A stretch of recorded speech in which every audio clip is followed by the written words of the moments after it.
నంద్యాల జిల్లాలో ప్రేమోన్మాది రెచ్చిపోయాడు. నందికొట్కూర్ బైరెడ్డి నగర్ లో ఈ ఘటన చోటు చేసుకుని ప్రేమను అంగీకరించడం లేదని చెప్పి యువతిని హత్య చేశాడు ప్రేమోన్మాది.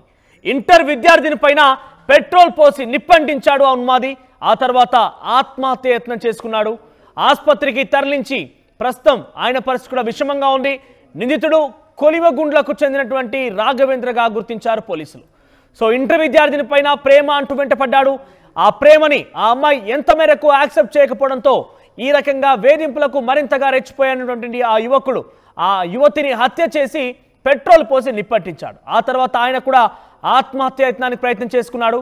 ప్రస్తుతం ఆయన పరిస్థితి కూడా విషమంగా ఉంది. ఆసుపత్రికి తరలించారు పోలీసులు. మొత్తం మీద నిందితుడిని రాఘవేంద్రగా గుర్తించారు. ఇక్కడ మనకు కనబడుతున్నటువంటి స్క్రీన్ పైన కనబడుతున్న వ్యక్తి రాఘవేంద్ర.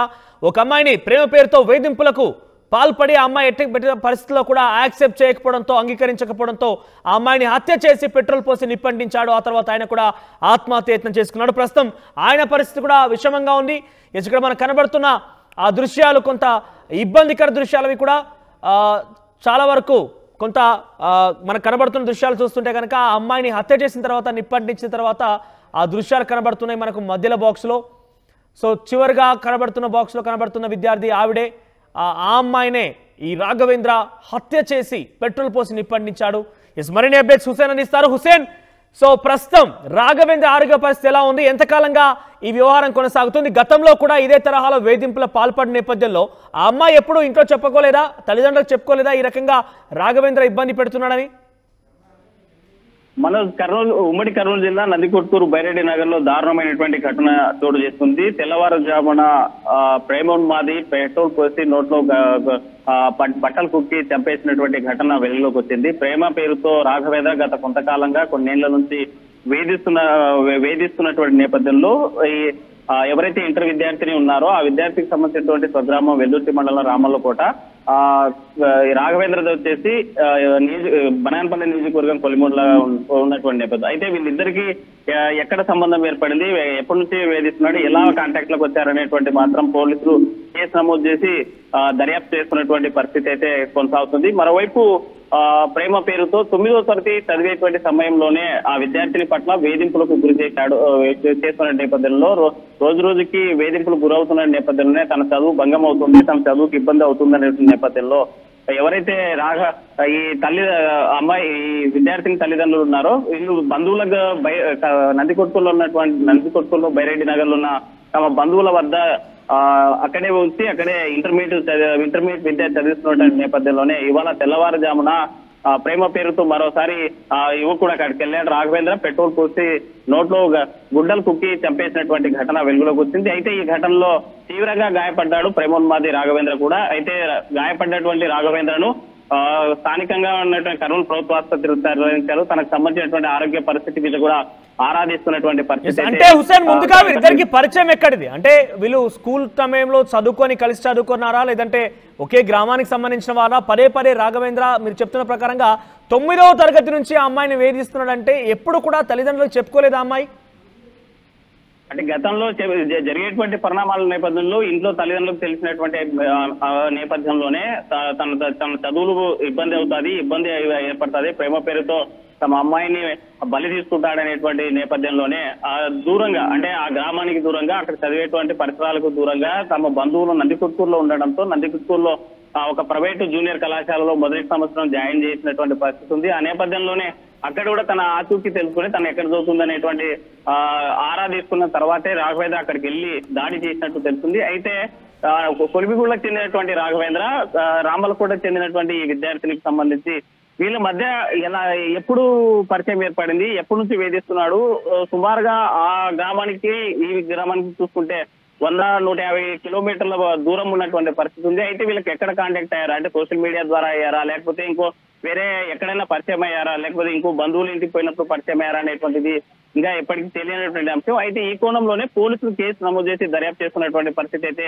కనిపిస్తుంది. మనం ఆర్టీవీ కాసేపటి క్రితమే ఫోటోని ఇవ్వడం జరిగింది. దీని అంశాల గురించి మాట్లాడుతూ పొరపాటున కూడా ఒక విజయ్ అనేటువంటి యువకుడి ఫోటో మనం బై మిస్టేక్ గా ప్రశ్నించేటువంటి నేపథ్యంలోనే వాళ్ళ తల్లిదండ్రుల మనోభావాలు దెబ్బతిన్న నేపథ్యంలో ఆ ఫోటోను మార్చినటువంటి పరిస్థితి. ఇప్పుడు ఉన్నటువంటి ప్రజెంట్ ఎవరైతే రాఘవేంద్ర అనేటువంటి ఉన్నాడో ఆ అబ్బాయికి సంబంధించినటువంటి ఫోటో కూడా ఆర్టీవీ ఎక్స్క్లూజివ్ గా ప్రచురిస్తున్నటువంటి పరిస్థితి ఉంది. అయితే ఈ మన ఎవరిని ఉద్దేశించి ఉద్దేశించి ఆ ఫోటో పెట్టింది కాదని ఆర్టీవీ ద్వారా అక్కడ విజయ్ యొక్క కుటుంబ సభ్యులు కూడా తెలియజేసేటువంటి పరిస్థితి అయితే ఉంది. అయితే ఈ నేపథ్యంలో ఇక్కడ ప్రేమోన్మాదికి సంబంధించినటువంటి ఏదైతే విషయం జరిగిందో ఆ కేసు మీద సంఘటనా స్థలానికి పోలీసులు చేరుకున్నారు. డిఎస్పీ స్థాయి అధికారి దర్యాప్తు చేస్తున్నారు. హుస్సేన్, అంటే ఈ సమయంలో ఎప్పుడైతే ఆ అమ్మాయి పైన ఈ రకమైనటువంటి హత్యా ప్రయత్నం చేయడం జరిగిందో ఆ సమయంలో అమ్మాయి ఒంటరిగా ఉందా? అమ్మాయిని పక్కా ప్లాన్ ప్రకారమే రెక్కి నిర్వహించి మరి ఆ అబ్బాయి రకంగా ప్రయత్నం చేశాడా?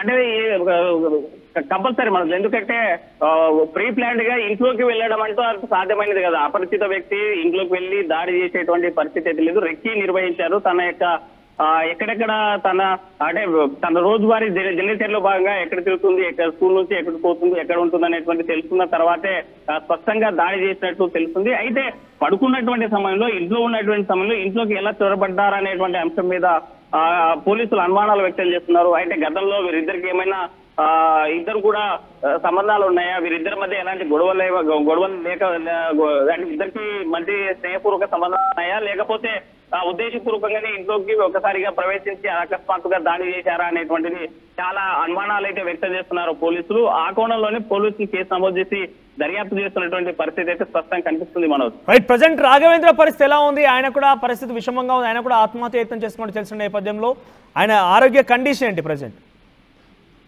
తీవ్రంగా గాయపడ్డటువంటి రాఘవేంద్రనికి అక్కడ సంఘటనా స్థలంలోనే ఆ అమ్మాయి ఎవరైతే బాలిక మంటల్లో కాలిపోతున్న సమయంలో తను మంటలతోనే ఒకవైపు బయటకు వచ్చినటువంటి రాఘవేంద్రను స్థానికంగా ఉన్నటువంటి బంధువులంతా కూడా దేహశుద్ధి చేశారు, పోలీసులకు అప్పచెప్పారు. అయితే తీవ్రంగా ఒళ్ళంతా కాలిపోయినటువంటి విజువల్స్ కూడా మన ఆర్టీవీ స్క్రీన్ మీద చూస్తున్నాము. అయితే ఇతనికి 108 వాహనం ద్వారా కర్నూలు ప్రభుత్వ ఆసుపత్రికి తరలించారు.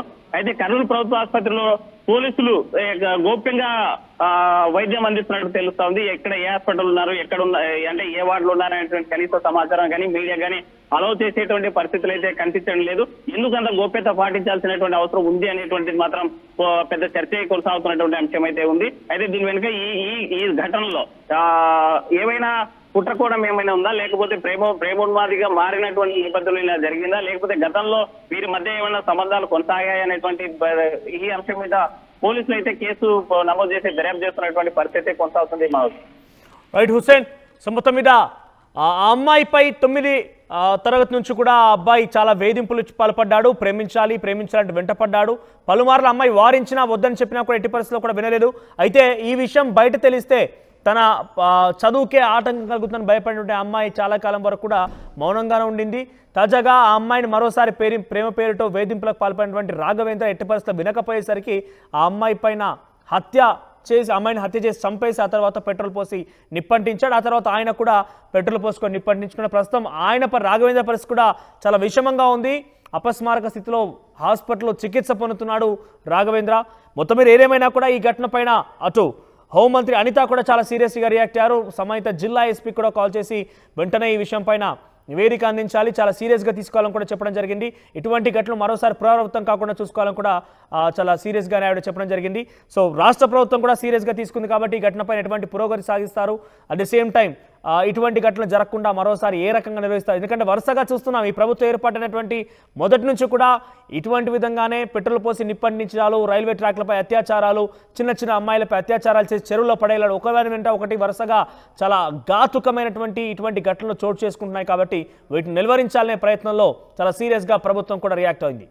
ఆర్టీవీ యాప్ వార్తల్ని క్షణాల్లో చదివే అవకాశం ఉంటుంది. ఒక న్యూస్ పేపర్, ఒక టెలివిజన్ ఛానల్ మీ చేతుల్లో ఎప్పుడూ ఉంటాయి.